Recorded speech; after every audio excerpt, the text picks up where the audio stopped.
At the commune police station, the atmosphere in the small room grew tense.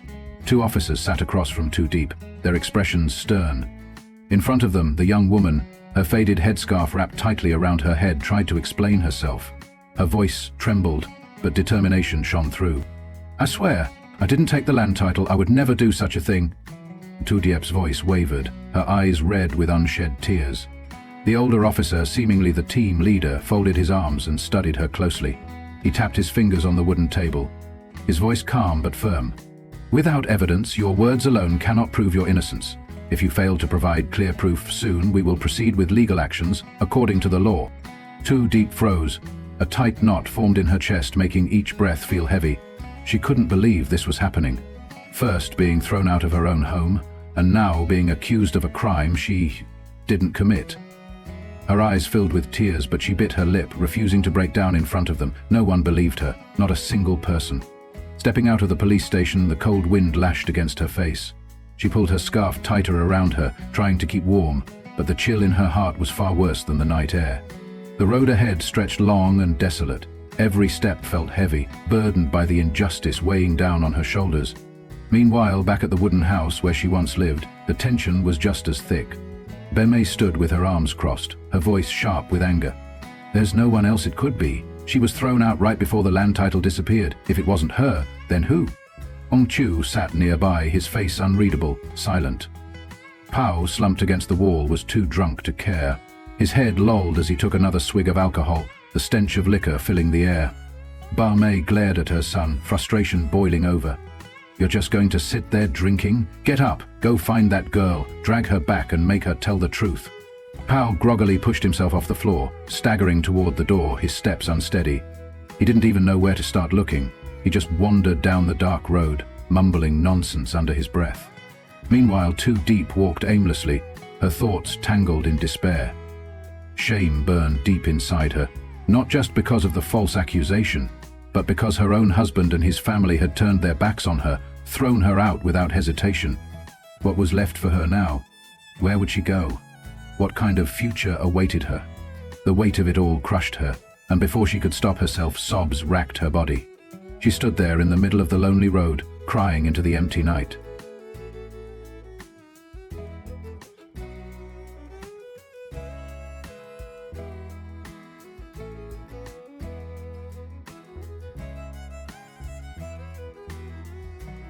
James, a young CEO, was preparing to drive out for a site survey.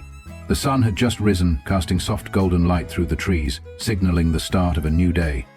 Meanwhile, Tu Diep had ventured deep into the forest to gather firewood, hoping to earn some money to make ends meet. She carefully stacked the dry branches, bundling them tightly into a heavy load before hoisting them onto her shoulders. Each step she took along the rocky path was slow and steady, the weight pressing down on her small frame. Just as she trudged forward with her bundle, a luxury car sped past, kicking up a cloud of dust. The vehicle came to an abrupt stop just ahead of her, making her flinch. The door swung open, and stepping out was a tall man dressed in a pristine white suit. His posture was composed, his gaze sharp and calculating. It was James, the young CEO who had recently returned from abroad after years away from his homeland. At first he didn't notice her. His attention was focused on surveying the surrounding area, assessing the projects his company was investing in. However, as his eyes swept across the landscape, they landed on the small figure struggling under the weight of the firewood. Something about the sight made him pause. "You there, girl?" James called out, stepping closer. Tu Diep, startled, turning around. Her eyes were red, weary from exhaustion and distress. She had never seen this man before, but his refined appearance made her momentarily speechless. You're calling me." Her voice was hoarse. James nodded, his sharp gaze unwavering but not unkind. His eyes flicked to the heavy bundle on her back before he asked, "Are you doing this alone? You look exhausted." Tu Diep bit her lip, unsure how to respond. A stranger showing concern for her?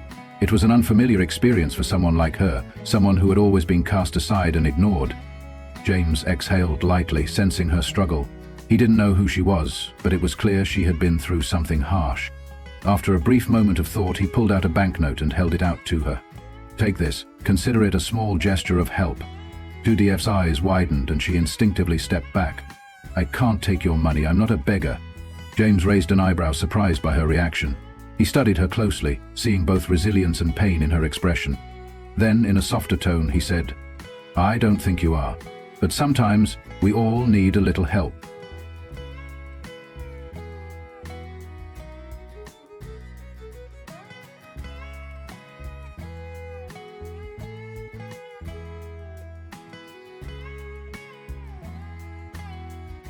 Inside Poe's wooden house, a heavy silence filled the air. Ba Mei sat with her arms crossed, her face twisted in anger. Poe, his eyes dull from the lingering effects of last night's alcohol, slouched in a corner without a word. Ong Chu, as always, let out a tired sigh but dared not argue against his wife.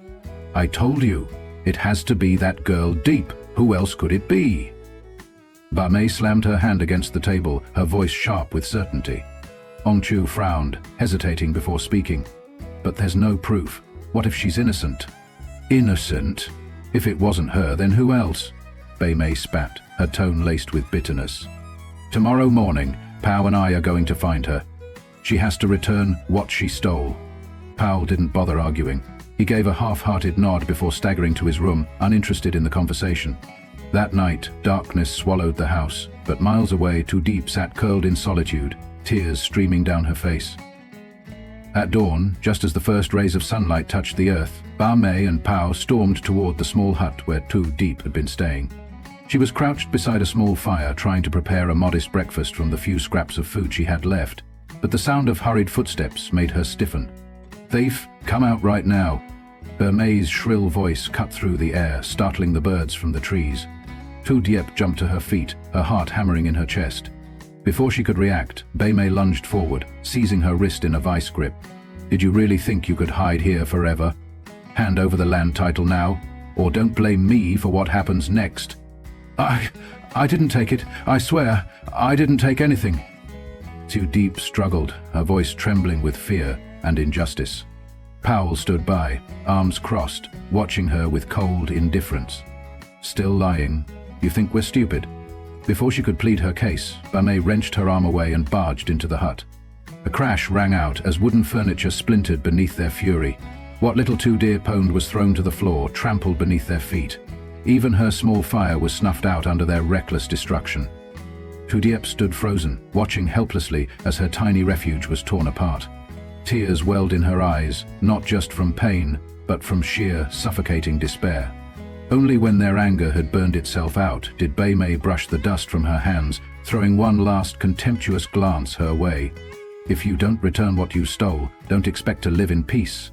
With that final threat, she grabbed Powell's arm and dragged him away. Tu Diep sank to the ground, surrounded by the broken remnants of what little she had left. And for the first time in a long time, she sobbed, because no one believed her.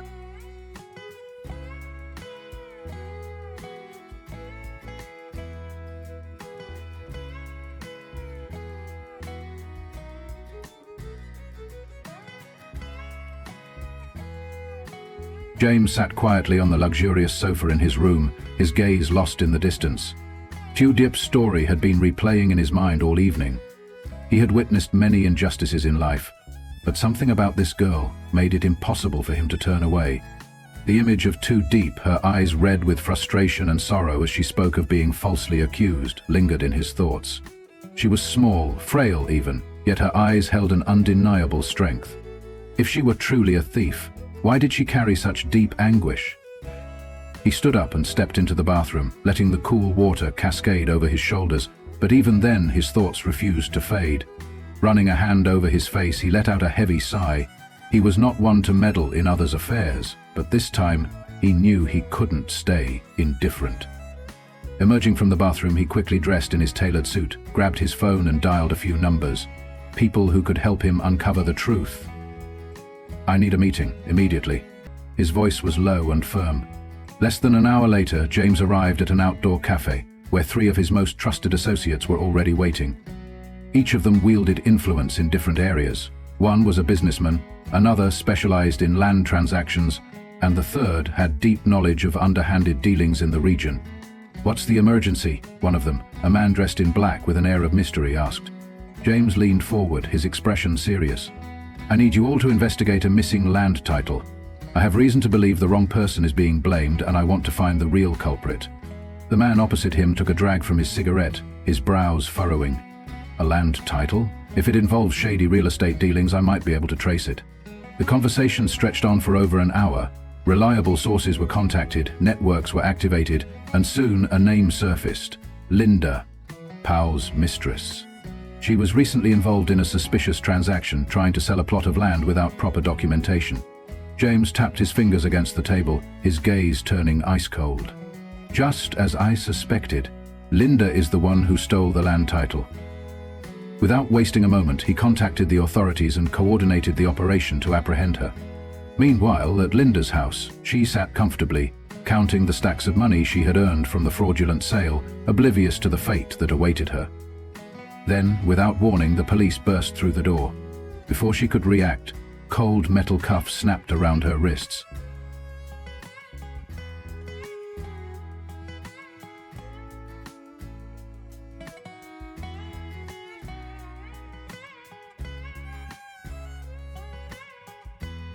The evening sun slowly faded behind the distant mountains, painting the sky in hues of fiery orange and deep crimson. On the narrow dirt path leading into the forest, Tu Diep trudged forward, a heavy bundle of dry firewood weighing down on her aching shoulders. Her hands were rough with calluses, fresh scratches marking her skin from another long, grueling day of labor. But she had no choice. This was the only way she could survive. She was used to being alone, to enduring the scornful looks and the unjust insults thrown her way. But today a different fear gripped her. The fear of being imprisoned for a crime she hadn't committed. As she neared the edge of the forest, she spotted a few leftover sweet potatoes buried in the dirt from a past harvest. Dropping to her knees, she carefully dug with her frail hands, scraping away at the soil. The potatoes were small and misshapen, but to her, they were a precious meal.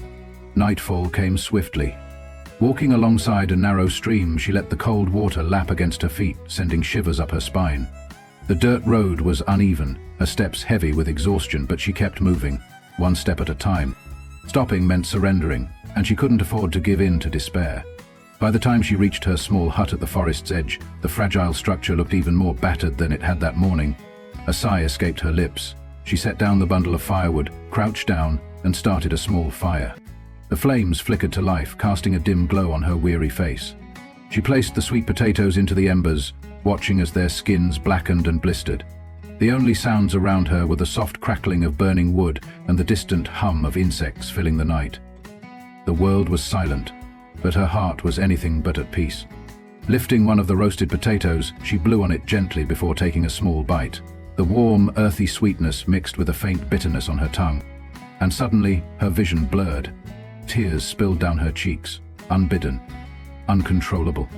She cried for the injustice she had been forced to bear, for the helplessness of having no one believe her, for the terror of what awaited her if she was thrown behind bars. Why did this happen to me?" she whispered, her voice breaking. There was no answer, only the fire, dancing mockingly in the darkness as if laughing at the cruel twist of her fate. Miles away, James was closing in on Linda, the woman who had stolen the land title and left Tu Diep to suffer the consequences. But Tu Diep knew nothing of this. At this moment, she was alone, left to cradle her pain and fear in the cold embrace of the night.